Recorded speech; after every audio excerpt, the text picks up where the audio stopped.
Today I'm going to show you what it's like to drive the all-new 2017 Mercedes E-Class. Got an all-new key design. Not the best looking, but it is different. Go ahead and open her up.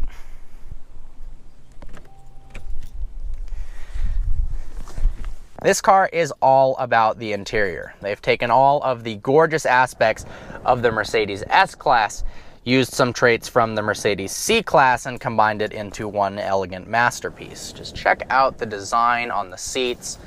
Very large panoramic sunroofs, enormous 12.3-inch screen, and actually in the P3 package you get one giant piece of Gorilla Glass, and you've got two screens like the S-Class, but even better integrated. New for this car is dynamic mode selection, so you can select between Eco, Comfort, Sport, Sport Plus, and even customize the settings in the individual mode. You've also got steering wheel mounted touch controls so that you can keep your eye on the road, but also control the multimedia system at the same time. Very, very sleek design. The wood trim looks very high quality. They've actually made these vents for the air conditioning system metal. They're plastic on the S-Class, so that's pretty upscale material usage. Everything, the fit and finish is gorgeous. The buttons feel good to the touch. Did a fantastic job. So let me put this key in the charging slot here, and we'll take this car for a drive. You've got the shift selector mounted on the steering column. Takes a little bit to get used to, but after that, it actually makes a lot of sense and is nice. Really good steering weight in all modes. Car is very isolated from the road, rides over bumps nice and smooth. Excellent wind noise reduction. You don't have any wind leaking in through the glass panes or anything like that. Love the way the Burmester audio system looks, and it happens to sound incredible as well.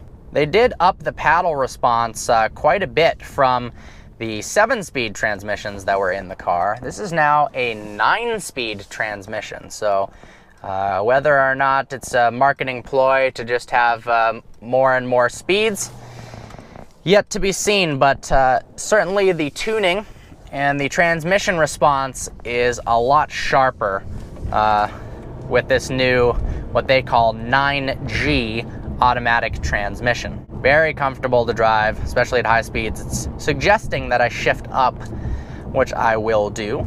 Multimedia system, gorgeous graphics. It's a little bit hard to use because the font is too small in my opinion. But, I mean, look how brilliant. That was my lane departure warning telling me that I was veering over. Got a ton of safety features I'll talk about in a bit, but look how brilliant the graphics are. I mean, showing you a Mercedes E-Class with a very detailed outlook of the engine, looks like suspension parts, steering as well, correspond to the individual drive configuration. As far as safety features, you've got lane departure warnings. Distronic now has a bunch of upgrades to it, so we've got Drive Pilot, Parking Pilot, Speed Pilot, all of these little aids that make the driving experience more seamless, allow you to be a better driver in a world where, well, it seems like pretty much everyone sucks at driving. One of my biggest gripes about this car is the engine. It's got a 2-liter turbocharged 4-cylinder, which mashed the gas. And for a $60,000 luxury sedan, it is not fast at all. Like, not even remotely quick. So that's a little bit disappointing. It also doesn't sound very good as well. Handling the car is actually very quick to respond with the steering wheel, but there is a decent amount of body roll, kind of more so than you would want in the E-Class, especially compared to something like the BMW 5 Series that has sharper handling and less body roll. Combined 24 miles per gallon, not bad fuel economy, especially for a heavier, larger, this is the 4MATIC all-wheel drive luxury sedan. Obviously, it's not a Prius, but it's good enough. It's very spacious in here. Got tons of room, excellent visibility, tons of room in the back as well. These seats feel extremely nice to sit in. They're supportive, as well as the design language. Paddles are responding much quicker than the previous generation, but does not have much power whatsoever. The E300 is slotted in a very interesting and also powerful position for Mercedes. It's much more elegant inside and looks like a much higher end vehicle than a BMW 5 Series. If you consider the Cadillac CT6 to be somewhere in between an E-Class and an S-Class, I still think that the E-Class beats the CT6 in terms of interior appearance, but it's also a lot shorter than the CT6, so in a way it's not really a competitor. Seems like right now the E-Class is in, it's funny, I almost called it a C-Class, the reason being that didn't mean that in an insult at all. It could also be an S-Class, just C sounds closer to E. They all look so similar, both inside and out. Now that's good because the S-Class is absolutely stunning, so bringing the features of that into a car that has a base price of essentially half that of the S-Class is fantastic. This really is the best value in its segment. It's the most elegant looking car. It offers the most luxurious amenities. And I think if you're going to spend 50 to 60 grand on a four-door car, this is the one to buy. Let's put the navigation on real quick. Now, if you zoom in on the navigation screen, it actually has three-dimensional buildings. See, I'm still learning how to use this. It is, to be honest, pretty complicated. But it has three-dimensional graphics, kind of like Google Earth. We've also got Apple CarPlay. Of course, you've got Bluetooth audio. Let's look at the radio graphics, satellite radio. Turn that off before I get a copyright infringement notice. Let's click the car button here. This will give you access to things like ambient lighting, dynamic select. So check this out, ambient lighting, color.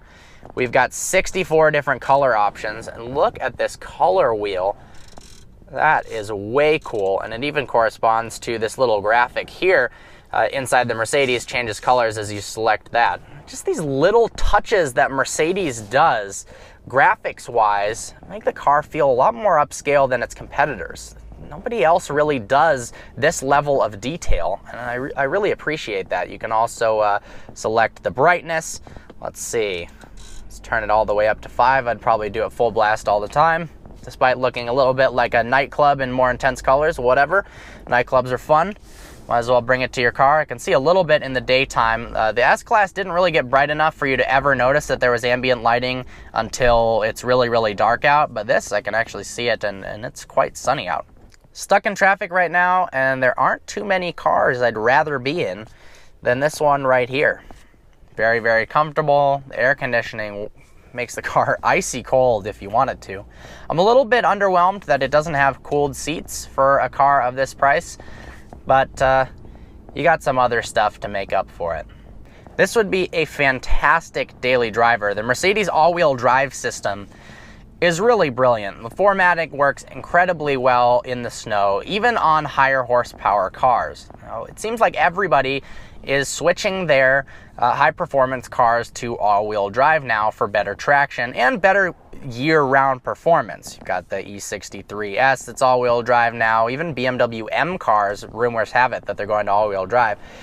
But this E-Class is something that you could drive no matter how bad the weather is outside and feel completely isolated from whatever the storm gods have brought to you that day.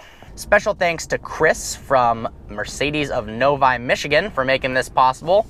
Hope you found this informative. Like always, please browse our channel and subscribe. Look forward to seeing you next video.